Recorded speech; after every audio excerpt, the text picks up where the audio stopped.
Hola a todos, qué placer que nos acompañen en otra emisión más de Radiación de Fuga. Hoy me acompaña la siempre bella doctora Nidia Higuero. Bienvenidos en una emisión más y en esta ocasión, un tema que nos va a fascinar, libros que amamos, y nuestra querida y amiga, la doctora Patti. Hola a todos, todas, todes.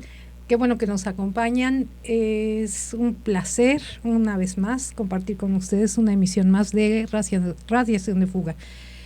Vamos a hablar de temas muy interesantes, libros que nos apasionan y una noticia. Radiación de Fuga. Verán, el Ministerio de Salud de Malasia sancionó a un médico, radiólogo intervencionista, porque primero hizo una negligencia, hizo una ablación por calor percutánea, cuando la mejor opción era la crioablación. El paciente se queja de que tiene complicaciones y literal el médico no le hace caso. Entonces está teniendo ahorita una condena de 10 años por el hecho de, ellos le llaman que no fuiste, digamos, empático con el paciente, y es una condena en Malasia, y aparte lo van a condenar a 50 años por negligencia.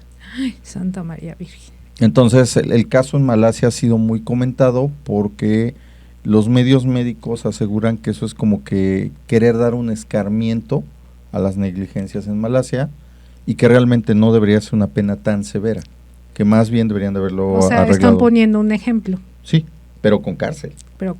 O sea, en Malasia nunca había sido con cárcel, Ajá. había sido la reparación del daño. Uh-huh. Y a partir de este momento es cárcel. Entonces, allá está la controversia de que, bueno, a ver, ¿qué tanto para ti, radiólogo intervencionista, era un comportamiento inadecuado el que tú hayas hecho un procedimiento en lugar de otro? Ese es el primer punto que ellos pelean. Y el segundo, ¿por qué una condena tan alta para algo que anteriormente se hacía con reparación económica? Yo creo que estamos viviendo en tiempos diferentes, en tiempos difíciles, en tiempos en donde no hay tolerancia. Entonces, la misma intolerancia de la gente provoca que los gobiernos también sean intolerantes. Es como lo que pasa actualmente en casi cualquier servicio de salud, que el paciente te quiere demandar porque se siente ofendido, ¿no? Entonces, es la falta de tolerancia que se tiene hacia todo, ¿no? De hecho, pues gran parte de las neurosis que se presentan actualmente son porque no somos empáticos, porque no somos pacientes, porque no hay tolerancia. Yo creo que estamos imbuidos en eso, ¿no? Bueno, realmente en relación a los procedimientos de ablación, lo utilizan en pacientes que son, que portan una neoplasia, ¿no? Uh-huh. Entonces, son alternativas de terapéuticas. Y efectivamente hay diferentes, el principio físico inicialmente es la ablación. Puede ser inicialmente por radiofrecuencia, donde se utiliza calor. Uh-huh. Después evolucionó y empezaron a utilizarse ondas de radiofrecuencia de baja temperatura, ¿no? O sea, y cada una tiene sus indicaciones, claro, ¿sí? Específicas. Entonces, en un momento dado, yo creo que el intervencionista, lo que pudo haber sucedido aquí, y es algo muy importante, ante todo, el profesional de la salud, ante la realización de un procedimiento, tiene que tener consentimiento informado, donde se le explica al paciente los pros, los contras, las ventajas y las desventajas que puede en un momento dado presentar como secundario a un tratamiento de este tipo. Entonces, con un consentimiento informado, definitivamente bien explicado, con la orientación y eso, creo que hubiera podido solventar el radiólogo intervencionista esta situación. En Estados Unidos ahorita están aprobándose una ley precisamente donde están obligando a las aseguradoras, porque ellas son las que respaldan el pago de los honorarios a este tipo de profesionales de la salud, para que sean prontas y expeditos los pagos, precisamente porque se dilataban en ver si sí le había autorizado, y no va en relación a si el paciente se veía beneficiado o no, o sea, en el sentido de curación, porque la aseguradora lo planteaba desde el punto de vista es que no lo curó. No, es que este tipo de terapias muchas veces son paliativas nada Sí, más. no Bueno, son curativas, ¿no? Lo que pasa es de que en ese punto se le llama la ley de la no sorpresa. Así es. ¿Por qué se le llamaba la ley de la no sorpresa? Porque muchas veces había cláusulas ambiguas en los contratos De las aseguradoras. de las aseguradoras Ajá. para los dos lados. O sea, yo aseguradora para ti, radiólogo que te pagaba, y yo aseguradora para ti, paciente que te cobraba el servicio. Ujú. Y fíjate, para cobrar, padrísimo, pero eran dilataciones para realizar los pagos de más de 30 días. Sí. Entonces, para el profesional que había realizado Bueno, el evento. Eso es si tú hacías un evento, si salía bien, si no tenías Ujú. problema. Pero si por alguna situación el paciente se complicaba, tú tenías que esperar hasta que se hiciera una evaluación Ajá. por un comité de la aseguradora de que tu paciente no había tenido una complicación derivada del ¿Cómo procedimiento. Híjole. O sea, en lugar de que, por ejemplo, tú la enviaras a una junta estatal Ujú. y la junta estatal te evaluara, no. La aseguradora agarraba a sus cuates, sus peritos, Ujú. y decían, pues, ¿sabes qué? ¿Cómo lo vamos a hacer con fulano? ¿Cómo ves? No, pues muy mal. O sea, es como que jugarle a juez y parte. Claro. Y pues no podías. Por eso los Estados Unidos hizo esa ley, cosa que yo lo veo bien. Claro, claro. Entonces, son situaciones donde efectivamente, si bien es cierto que hay que ser empático, yo siempre recomendaría en todo momento, incluso nosotros que realizamos también medio privado, desarrollar nuestros propios consentimientos informados, precisamente porque no es que estemos ejerciendo una medicina a la defensiva, pero efectivamente es una forma de respaldarte y cubrirte, porque en ese aspecto las asesorías médico-legales, para que tengan una concepción, el peor enemigo de un médico es otro médico. Es una cosa terrible. Ujú. Bueno, miren, yo creo que en cuanto a esto, aquí hay 3 cosas que hay que tomar en cuenta. Primero, comunicación con el paciente. Totalmente. ¿Sabes qué? Ya te hice el procedimiento. Si te pasa, vienes. Porque también tenemos que entender que en algún momento nos puede pasar a todos. Claro, claro. ¿Sí? O sea, a todos nos puede pasar. Bueno. Segunda situación.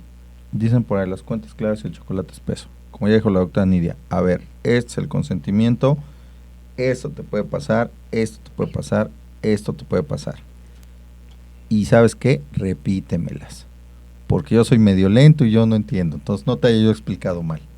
Sale, ya le entendiste, ya me lo repetiste, ahora sí hacemos lo que quiera. Y tercero, y lo más importante, medir las capacidades de uno. Ujú. ¿Sí? O sea, si ese procedimiento que vas a hacer no está dentro de tu expertise por lo que quieras, porque es novedoso, porque es nuevo, por lo que tú quieras, más vale que platiques con el colega, reparten ahí tantito y aquí no Claro, pasó nada. claro. En ese aspecto uno tiene que reconocer hasta dónde llegan tus limitaciones. Claro, por Sí. supuesto. Sí, Sí, O sea, si sientes que no estás lo suficientemente preparado para realizar determinado procedimiento, pues no tiene nada malo pedir ayuda, ¿no? exactamente. No tiene nada de malo reconocer que pues no eres experto en todo, ¿no? O sea, puedes ser experto en muchas cosas y no ser experto en algunas otras. Eso no es nada malo, al contrario, es de elogiarse. Yo pensé que cuando empezaron a decir la noticia de estos países del sureste asiático que ves que son medio exagerados, dije, no, les van a terminar cortando la mano al especialista. Bueno, pero estamos hablando de 60 años de cárcel. Sí, o sea, ya todo el resto de su vida. O sea, si tienes, ¿cuánto? 40, a los 100, ¿cómo sales? No, Ay, ya sí, no, no. con los pies por delante. Ahora, 50, ¿qué vas a hacer? Sí, no. Sí, o sea, a ese punto vamos, ¿no? ¿Hasta dónde estamos llegando, entre comillas, por el paciente, por lo que hacemos? O sea, llega un momento en que dices, espérate, si no es crucifixión.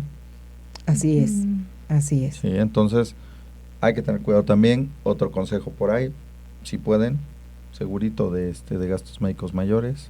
Ah, sí, el seguro médico legal. Es como el del carro, todos renegamos de pagarlo, pero qué bonito sentimos cuando lo tenemos y lo usamos. Bueno, es que dicen que el mejor seguro es el que no se usa, ¿no? Claro. Pues sí, pero no te cae mal tenerlo por ahí. Ah, claro, claro, por eso te digo, el mejor seguro es el que no se usa. Tenerlo y que ahí esté. Ujú. Pero Sí. bueno, no hablemos ya de cosas tan tristes y tan difíciles. Radiación de fuga. Libros que nos gustan. Ustedes díganme, ¿qué les agrada? Tú tienes cara como del Kama Sutra. Pues mire, le voy a decir, en la realidad de las cosas, todo mundo le hacemos así Ya como hay que versión mala digital. fama al Kama Sutra, pero acuérdese que no nada más es un libro de posiciones eróticas, también es un libro de filosofía de pareja. Así es, así es. Pero no ese es el de cabecera, ¿verdad, amigo? No, al de cabecera no. Ah, ok. Si me dijeras, ¿qué 3 libros te llevarías a una isla desierta para leerlos? Sería Sor Juana Inés de la Cruz y las trampas de la fe, Relatos de Edgar Allan Poe y probablemente Fuego y Sangre. Ah, mira. Interesante. ¿Ustedes qué se llevarían a una isla desierta? Y ahorita platicamos de por qué los míos y por qué los suyos. Pues uno de los libros que desde niña me gustó y que me sigue gustando, El Principito. O sea, esa es una lectura que no puedo dejar, porque lo va uno pues madurando, ¿no? Va uno madurando con él y va uno entendiendo cosas que no entendía uno antes. Y al final sí lograste entender que era un sombrero con un elefante abajo. Es de Saint-Exupéry. Ajá, Es una de sí. las grandes interrogantes, ¿no? Sí, que era esa imagen. Y bueno, la saga completa de Harry Potter, ¿verdad? Esa me la leí varias veces. Y un libro que también me gustó mucho cuando estaba en la adolescencia fue María, Ay, preciosa. de Jorge Isaacs. Ajá. Entonces, digo, hay muchos otros, ¿no? Que uno ha leído, pero esos 3, bueno, esos son mis favoritos. Ah, mira, muy interesante. Pues yo pienso que en un momento dado con los libros, también es como de repente en la edad en la que te encuentres, ¿no? Claro. O sea, porque por ejemplo, de adolescente me encantó y después de muchos años supe que lo leí en una primera edición, el 100 años de soledad de Gabriel García claro. Márquez, y fui de las niñas que hicieron el árbol Yo genealógico en también. cuadro sinóptico en la parte de atrás del libro. Y después de muchos años supe que ese libro donde lo leí fue donde lo leyó mi madre, donde lo leyó mi padre, y efectivamente era una primera edición. O sea que ves que la primera edición se hizo en Argentina. Le tuve que borrar la parte de para mis amigos de Gabo con cariño. Feliz. Sí, pero de la tiene vida. razón, ¿no? El árbol genealógico es algo imprescindible Sí, para sí, realizar. entonces, después de mí, esa misma edición la terminó leyendo mi hermano que me sigue, mi hermana menor y la hija de ella. O sea, ya. ¿cuántas generaciones leyeron ese libro? El mismo. Ya al final, ya las hojitas, mi mamá lo conservaba por ser una primera edición y porque era la parte emocional de que sus hijos todos lo habían leído del mismo, ¿no? Ujú. Y sí, ese otro libro que me encantó y fue de los primeros que leí de ella, yo conocí, a mí me gusta leer de Isabel Allende. Ella es chilena, actualmente radica en Estados Unidos. Ella está dando literatura hispanoamericana en la Universidad de Berkeley.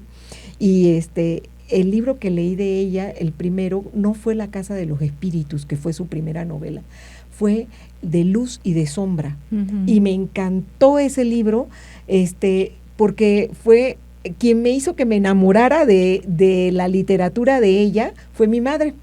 Dice, mira, no solamente hay buenos escritores latinoamericanos, tenemos una dama. Y dice, yo, Isabel Allende, le digo, pero es la que de La Casa de los Espíritus, dice, lee este. Y me dio el de Luz y de Sombra. Y resulta que es precisamente a quienes nos gusta la historia, es la historia de amor de una pareja durante la época del golpe de Estado de Pinochet en Chile, y cómo huyen y todo. O sea, realmente es un libro que vale la pena. Bueno, que es un reflejo indirecto de su juventud. De también. su juventud, Ella, efectivamente. recordemos que estuvo exiliada. Exactamente. Y entonces, y el tercero que me leí, ya había tenido un acercamiento de este autor, y si se van a fijar, o sea, así no solamente latinoamericanos, me gustan también ingleses y españoles, pero o sea, eso que diríamos en cierta forma para los latinos, sería el tropicalizar la obra, ¿no? Ese costumbrismo latinoamericano es con Vargas Llosa, y fue La fiesta del chivo, y efectivamente habla sobre, me gusta la historia, y habla precisamente sobre los tiempos de la dictadura en República Dominicana de Leónidas Trujillo. Entonces te habla precisamente cómo era, pero me gusta él porque él te va describiendo en sus libros de la época cómo, que la calle tal, cómo era, y entonces tú como que te ubicas, ¿no? Y la familia fulana que tenía el coche que era de tal forma con su cola de pato, ¿no? Y te va describiendo las marcas. O por ejemplo, el niño que venía de la escuela y llegaba y se cambiaba de ropa y lo sentaban a que tomara el té y se comiera su pieza de pan dulce para empezar a estudiar. O sea, ese tipo de descripciones son cosas que yo viví de infancia, ¿no? Entonces a mí eso me transporta precisamente cuando yo estoy leyendo sus novelas. Eso lo viví también en Travesuras de una niña mala, ¿no? Y donde dejan uno buenísimo, que eso ya lo leí más de grande, Pantaleón y sus muchachas. y lo leí en 2 ocasiones, la primera por el morbo, ¿no? De lo que representaba, y después la segunda ya cuando lo leo con otra filosofía, el entender cómo a una cosa que era tan sencilla y como diríamos parte de la vida diaria, ¿no? Que eran los servicios sexuales, la logística que desarrolla todo precisamente el coordinador que las llevaba del lugar de viaje en viaje, sí. De destacamento, ¿no? Él desarrolla toda una logística durante la novela para el transporte de las chicas de Pantaleón. Sí. Pues para que estuvieran cómodas. Así es. Bueno, toda la... Lo que, por ejemplo, no sucedía en la increíble y triste historia de la Cándida Heréndira y su abuelo. Su abuela la desalmada, ¿no? Sí. En donde, pues, la abuela la metió a la prostitución a la fuerza, ¿no? Entonces, y no sabemos si una de la Cándida Heréndira era precisamente la niña que representaba a la de Mis putas tristes. Exactamente. De Gabriel García Márquez. A mí me gusta Frank Kafka. La metamorfosis te vuelve loco, ¿no? Sí. ¿No sintió algunas veces en la residencia pasar por la metamorfosis? ¿Cómo no? Así de, ¿por qué me dejaron guardado? Sí, no, y ahí era donde siempre me imaginaba el escarabajo con los piecitos para arriba. No, terrible. No, pero tenemos que decir que Kafka es un super maestro a la hora de empezar a ¿cómo decirlo? A describirte la transformación. Totalmente. Sí. Otra que me encanta de él es el proceso. Ajá. También, muy interesante. El pobrecito camarada Joseph así como de, ¿y qué hice? Pues tú sabes. ¿Pero qué hice? Por lo que se te acusa. Y pasa prácticamente todo el libro y es hasta el final cuando de repente le cae el 20 de qué era. Exactamente. Pero mientras tanto no. La he leído. Léalo, es un infierno de novela. O sea, es un infierno porque el cuate nunca le aclaran de una manera... así, fehaciente. ¿Qué hizo? De que se te acusa. Ya. O sea, él llegan de buenas a primera, lo suben a un carro, lo meten en una celda y tortura tras tortura tras tortura, física, psicológica. En todos los sentidos. Y es, ¿qué hice? O sea, ese es el meollo de la novela. ¿Qué hice? Nunca, hasta el final, ya que está en el paredón, le cae el 20 que hizo. Sí. No se lo spoiló porque está Sí. Otra Bueno, novela que hay que leer es la que está nombrada por el New York Times como la mejor novela del siglo, que es Mi amiga estupenda, de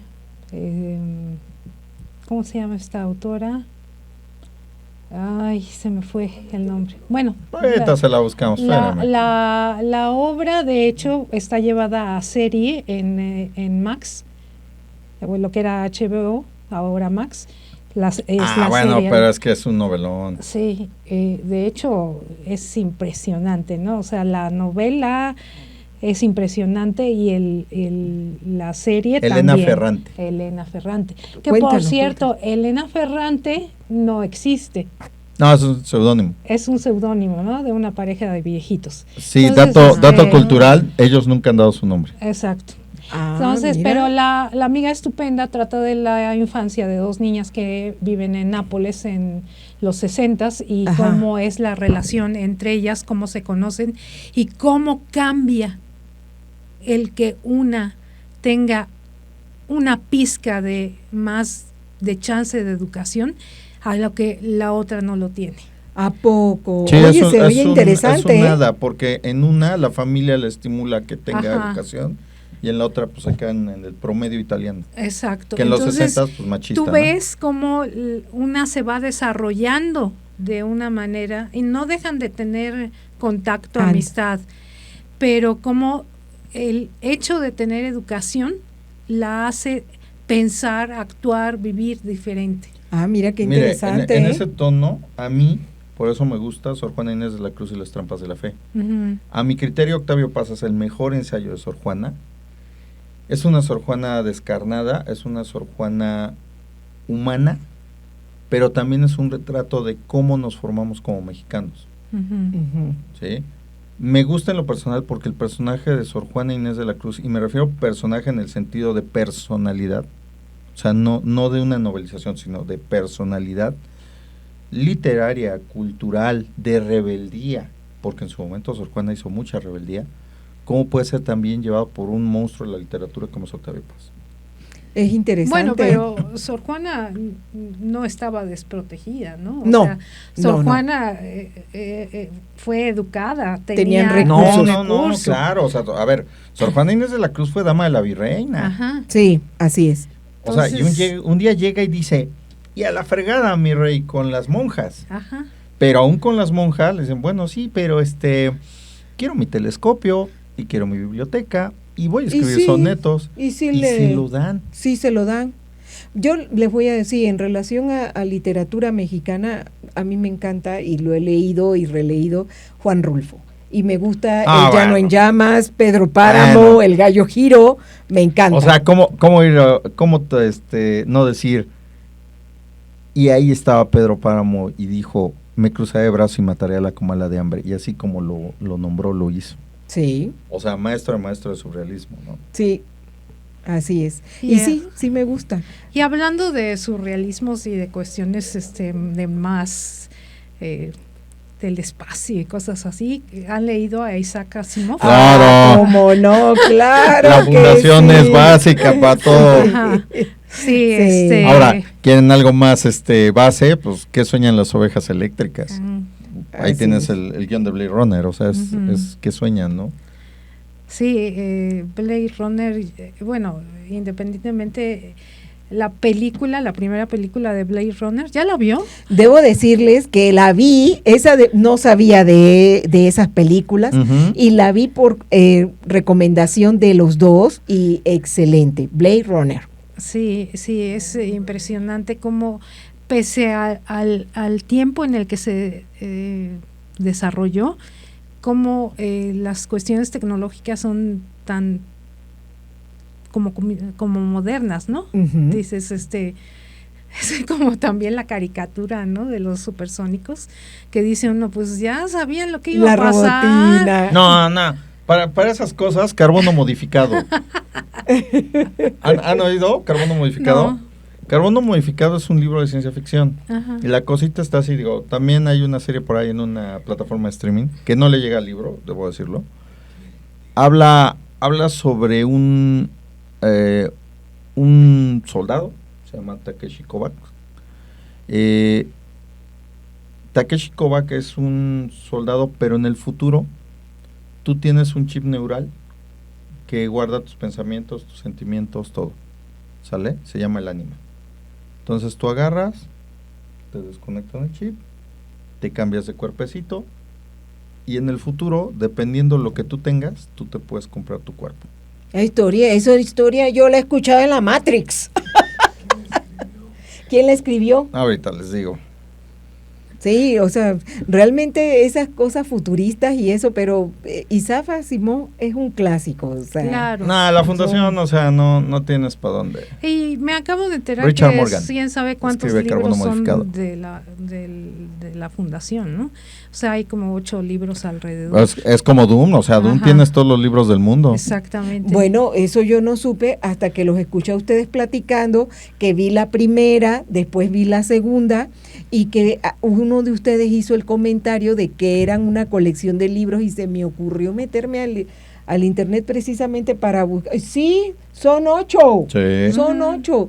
Y entonces toda la evolución, lo que de repente te condensaron en la primera de 2, 3 libros, en la segunda fueron 3, 4 y todavía falta. Pero, a ver, pero película no es igual a libro, ¿eh? No, Debo no, decirlo. no, Miren, no. en ese aspecto, por ejemplo, Juego de Tronos, pues nada que ver lo que hace George R.R. Martin con el libro, con la serie. Pero es que iba muy bien hasta la última temporada.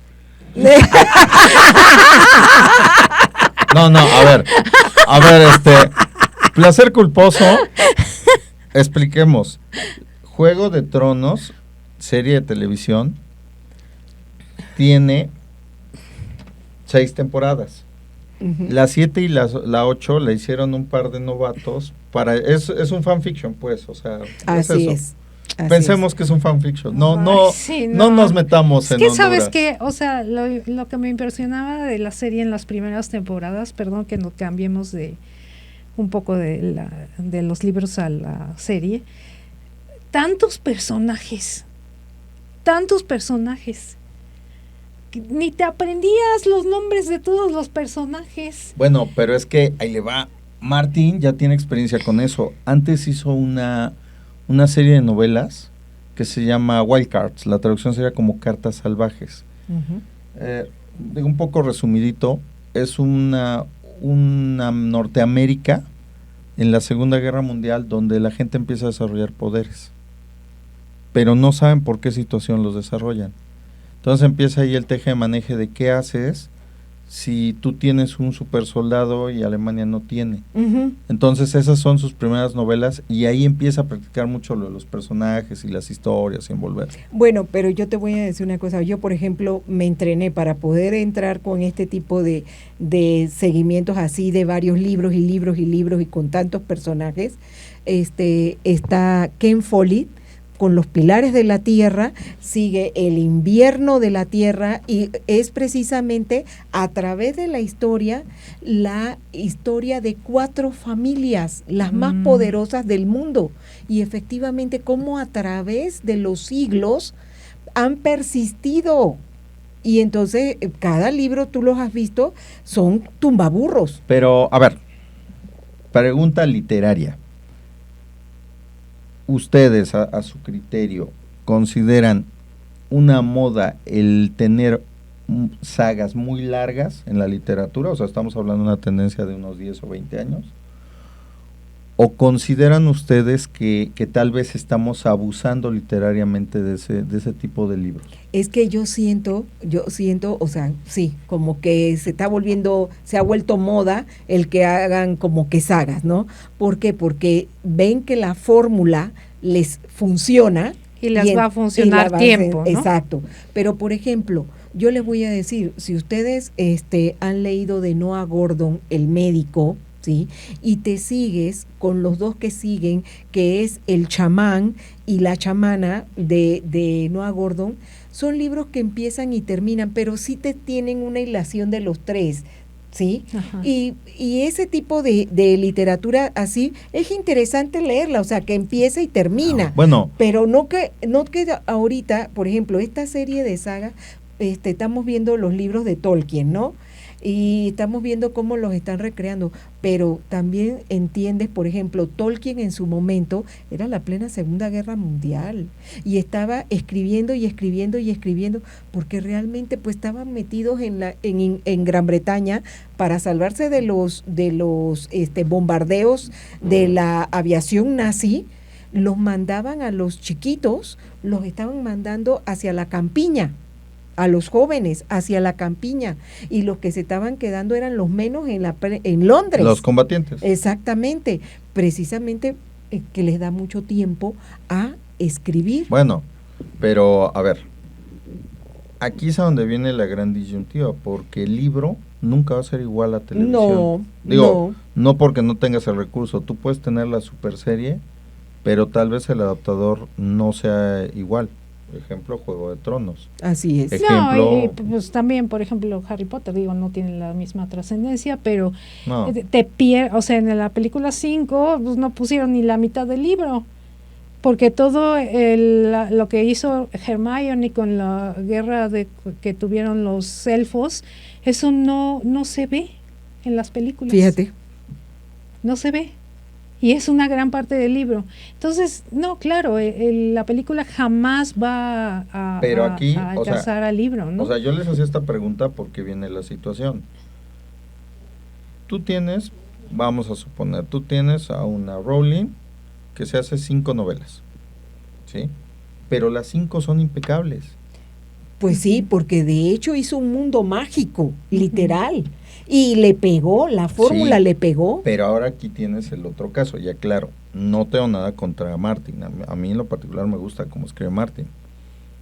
Pero Martin le ha pasado que tiene 4 libros y no puede terminar la saga. No, no la ha podido terminar. Y lo grave es que ya llegó un momento en que todo el mundo se le echó encima. Y ahorita va a sacar El Caballero de los 7 Reinos. Sí, pero o sea, no estamos hablando de que llega un momento en que el autor, al menos a nivel moderno, se está volviendo tantito superstar, tantito ídolo y tantito máquina de hacer dinero. Y no, sí, porque no puede terminar lo que es realmente. No, pero no la termina porque está haciendo el segundo libro de Sangre y Fuego, que se va a llamar Fuego y Sangre, y no acaba Vientos de Invierno, y no acaba. Pero pues hay autores que no hacen novelas tan grandes y son exitosos, ¿no? Por ejemplo, Totalmente. Stephen King escribe y tú ves una novela de él y luego lees otra y no tienen paralelo, ¿no? Pero acá hay una situación. El señor Stephen King tiene pleno control literario de su obra. ¿A qué me refiero con esto? Él sabe que adaptar su obra, o hablamos de La Torre Oscura, que fue un fracaso en cine porque no hubo cómo adaptarlo. O sea, y no estoy diciendo que Idris Elba haya hecho mal. No, simple y sencillamente no había cómo adaptarlo. ¿Sí? Eso es una obra que lleva 2 miniseries en tele y el libro sigue siendo mejor que las miniseries. ¿Sí? ¿Por qué? Control literario. Otro ejemplo, tienes a Anne Rice. Hizo las Crónicas Vampíricas, echó 14 libros de Crónicas Vampíricas. ¿Sí? ¿En serio? Ajá. ¿Qué pasó? Cambia de religión y se acabó, si no, yo hubiera seguido publicando. Y con éxito. ¿Sí? Tan éxito que tiene esa adaptación de películas, adaptación de serie. Sí, es el molde, por ejemplo, para... hay libros que dices, ay, pues son saga, pero pues no valen la pena, ¿no? O sea, como la de Crepúsculo. Ay, no me digas eso, que yo me las aventé, las leí, y ya me voy al cine no con vale la última, pena. ¿no? Bueno, me voy con la última, y entonces hazte cuenta que estoy en pleno cine, así viendo la película, la última, y de repente, ¡no! Porque mi actor, o sea, el personaje que me gustaba era Carlyle. Y entonces hazte cuenta que lo mata, y ay no, de vergüenza y de pena ajena, en pleno cine. ¿Por qué lo mataron si eso no salió en el libro? ¡Ay, qué horror! Pero a ese punto vas, o sea, ya llega un momento en que ves el libro y dices, no, man. Y te cuenta que todo el mundo en el cine así de... Sí. Porque pues es que, o sea, yo estoy metida viendo la película, obviamente ya había leído el libro, y estoy así, ¡no! ¿Por qué lo matan? O sea, imagínate.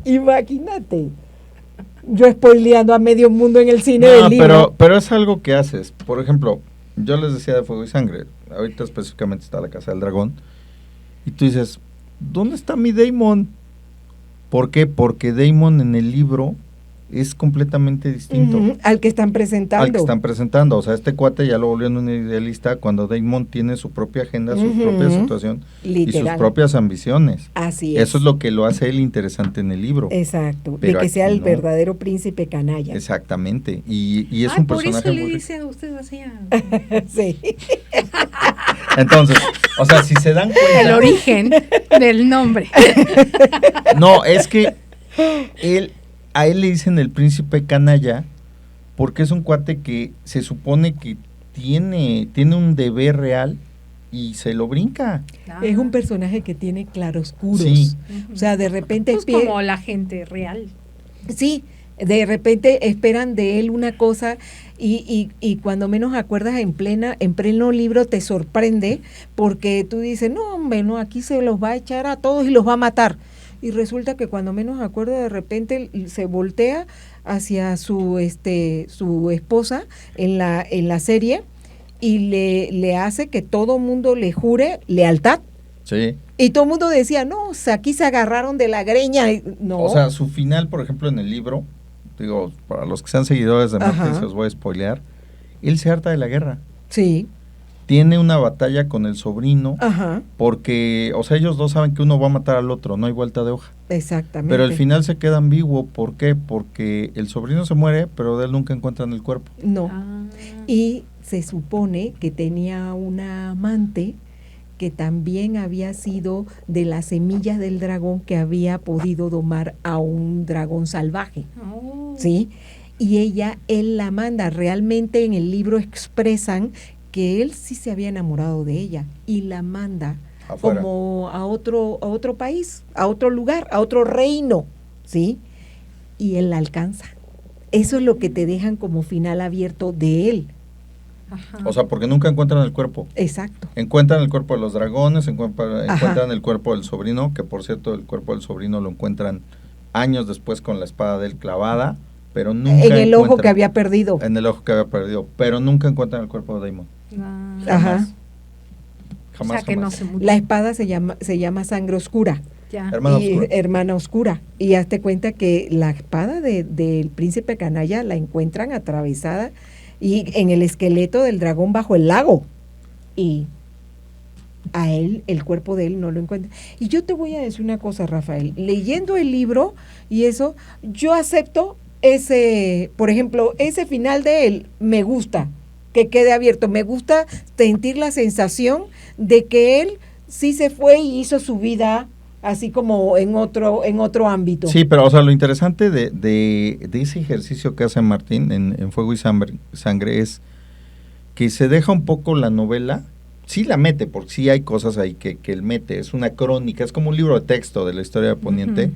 pero él tiene 3 fuentes distintas, entonces cada quien cuenta su versión, ¿no? Ajá, se supone. Pero en ese pedacito específicamente, tú entiendes por qué el personaje favorito de Martin es precisamente Daemon Targaryen. Así es. Porque es un cuate muy humano.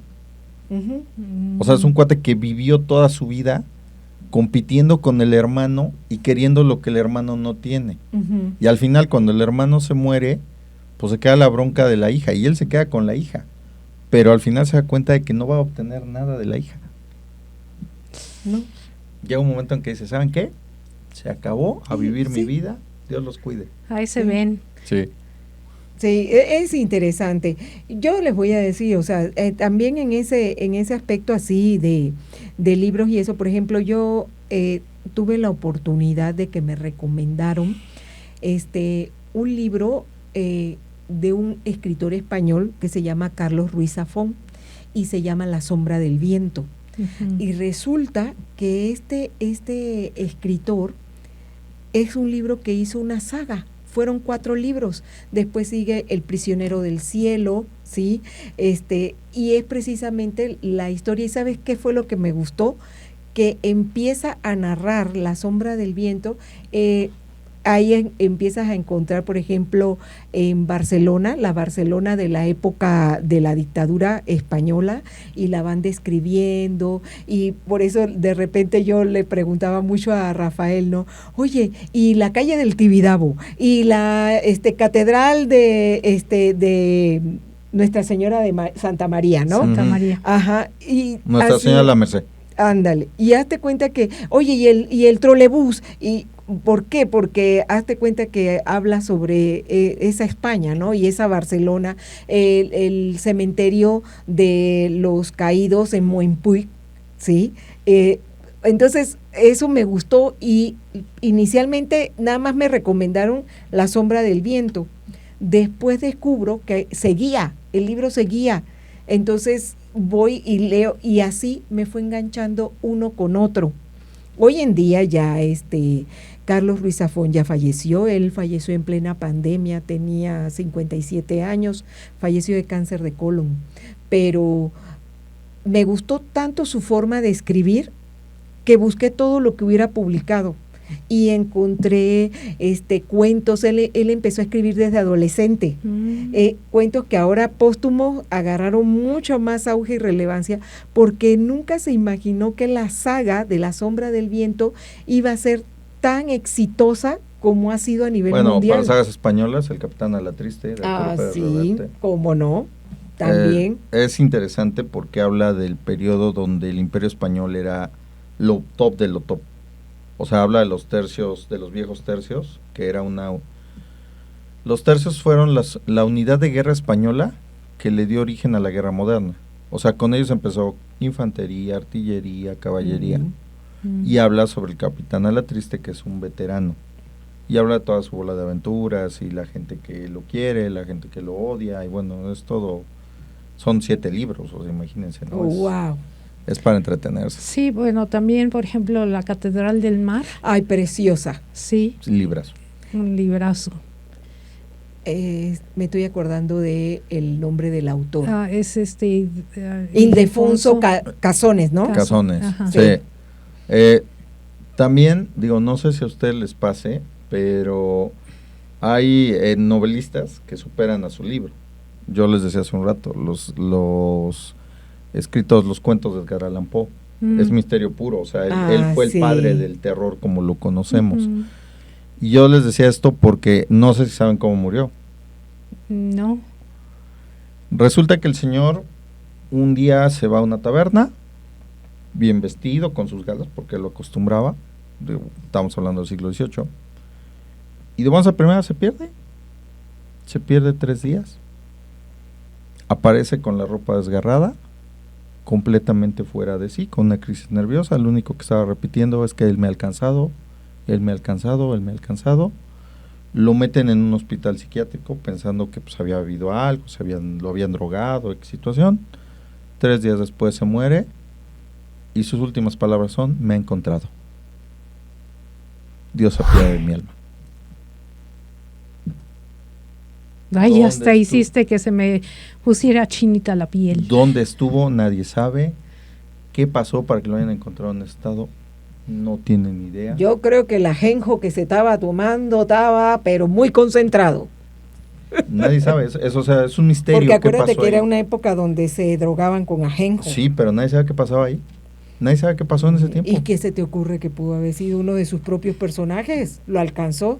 Mira, acuérdate que la esquizofrenia como tal no es que se vuelve esquizofrénico el que quiere. No. Simple y llanamente el que traen los genes es el que se le fractura la mente. Y eso es lo que siento yo que pasó, que en un momento dado su mente se fracturó. Eso fue, y sus propios personajes lo engulleron. Probablemente. ¿Han oído hablar de Patrick Rufus? Sí, él también tiene uno de las, como si fue... Se llama una saga que se llama La Crónica del Asesino de Reyes. Ajá. Teóricamente iban a ser 3 libros, actualmente son 2. Excelentes libros de literatura. Pero uno es como algo del viento. Sí, el nombre es que se divide en 2 libros. El nombre del viento, o sea, la saga se llama La Crónica del Asesino de Reyes, Ajá. tiene el primer volumen se llama El nombre del viento Así es. y el otro se llama El temor del hombre sabio. Exacto. Ujú. Se supone, o tenía 10 años prometiéndonos ya al final, ¿Ya? pero al señor le da un ataque de crisis nerviosa. Estuvo internado en un hospital Ay, mental Dios. por todos los problemas. Y él dice que pues hasta que no se recupere, quién sabe si trabaja en el libro. Ay, porque Híjole. sí es muy interesante. A mí me regalaron el nombre del viento, un librote, pero interesante. Y después me obsequiaron el segundo. Mm. O Y sea, sí, es muy bueno, pero no lo acaba. probablemente quede inconcluso. Pues es que llega la presión de todo mundo, ¿no? Sí. Es que yo te voy a decir una cosa, realmente la mente, si se te fractura, es peligroso. Sabes que además yo pienso que el escritor Ujú. tiene una mente completamente diferente al resto de las mentes humanas, ¿no? Su funcionamiento es de otra manera. O sea, el autor de libros o el autor de música, yo pienso que son mentes completamente diferentes al común, porque funcionan de manera diferente, porque pueden ver más adelante, porque pueden hilar sucesos que van a suceder con lo que ya pasó y demás, ¿no? O sea, yo creo que su mente funciona de una manera diferente y yo creo que a lo mejor por eso también pueden desarrollar a algún otro tipo de patologías. Bueno, ¿no? es que como Ujú. escritor puede ser investigador, puede Ujú. ser un erudito, Ujú. puede ser el hombre que te lleva a mil mundos, puede ser un cronista, por ejemplo, ahí tiene El infinito en un junco de Irene Vallejo. Ujú. Así es. O sea, es la carta de amor más linda que le puedes hacer a un libro. A un libro, exactamente, y te habla precisamente sobre la historia de los libros. Ujú. O sea, hace notas muy interesantes de los libros. Por ejemplo, no sé si ustedes sabían. ¿Saben cómo se formó la Biblioteca de Alejandría? No. Resulta que Ptolomeo I fue un griego que se agenció el Egipto. Ujú. Dijo, yo aquí soy el faraón. Y dijo, bueno, vamos a dejar una obra que perdure. ¿Qué perdura? Las historias, sale. Las tropas especiales de los faraones se llaman los Medjay. Llegó, les botó un cofre de dinero y les dijo, sale chiquitos, no sé cómo le hacen, pero a mí me traen libros. Mm. Si matabas, si robabas, si lo comprabas, era tu rollo, pero a tu faraón le tenías que llevar un libro al mes. Imagínate. Así se creó la Y biblioteca. así se creó la biblioteca. Bueno, pero se incendió, ¿no? Sí, se incendió. Yo creo lo mal habido, mal hallado. Pues, ¿qué le digo? ¿Hasta qué punto fue justicia poética? Sí, Pero bueno, si vamos a hablar de incendios, Fahrenheit 451 de Ray Bradbury. Ujú. Acuérdense, ¿no? Quemar libros porque eran peligrosos. Eran peligrosos. Pero pues todavía hay países en donde queman libros, ¿no? Sí, pues. Todavía. No, independientemente, o sea, no tanto quemes libros. Antes quemabas libros, ahora quemas personas en las redes si no te cuidas, Sí, ¿no? claro. Bueno, yo les voy a decir, hemos demostrado que nos encantan las lecturas, diferentes giros y géneros. Somos de lo peor. Pero creo que va a ser motivo de otro el que hablemos, querida amiga, el libro en versión así, que lo tocas, tangible o digital. Tiene una sensación diferente. El que puedas oler el aroma de las hojas, de la tinta, de pasar tus dedos por las páginas. Pero la versión digital también tiene sus... Bueno, pero le voy a decir una cosa. El libro es hasta cierto punto comodidad. O sea, en la tableta puedes llevar muchos, pero te puedes llevar uno de cabecera y sabes que ahí va a estar contigo. Que no necesitas una conexión, una pila, una batería, una red. Yo intenté Bueno, yo y también. para poder poder decirte lo que te voy a expresar ahorita, es verdad, no tiene igual el agarrar tu libro o leerlo. Desde ahí ya estás entrando en la lectura, Ajá. ¿sí? Y sí, hasta me compré mi lector, mi papire, para leerlo digital y eso no es lo mismo, no es lo mismo. De veras que sí lo intenté, pero Y cuando al final me doy cuenta y digo, me hace gracia porque llego a mi casa, a tu casa y dicen, Gracias. otro libro, mamá. Es que yo soy del libro. Y miren que todavía nos falta, por ejemplo, podemos hablar de libros que nos inspiran para la vida diaria, los que nos ayudan a ser mejores. Sí, de los libros médicos, Sí. Así es. ¿no? Y será motivo de otro podcast. No se olviden que estamos en todas las redes, el teléfono al que nos pueden marcar, mandar mensajes, WhatsApp, Telegram, 2211 93 25 97. 2211 93 25 97. Ya estamos en todas las redes. Gracias por acompañarnos. Muchas gracias a los que nos apoyan con sus comentarios, con sus vistas en todas las plataformas. Ha sido un placer entretenerlos un ratito y hacerlos que se fuguen un rato. Esto fue Radiación de Fuga. Radiación de fuga.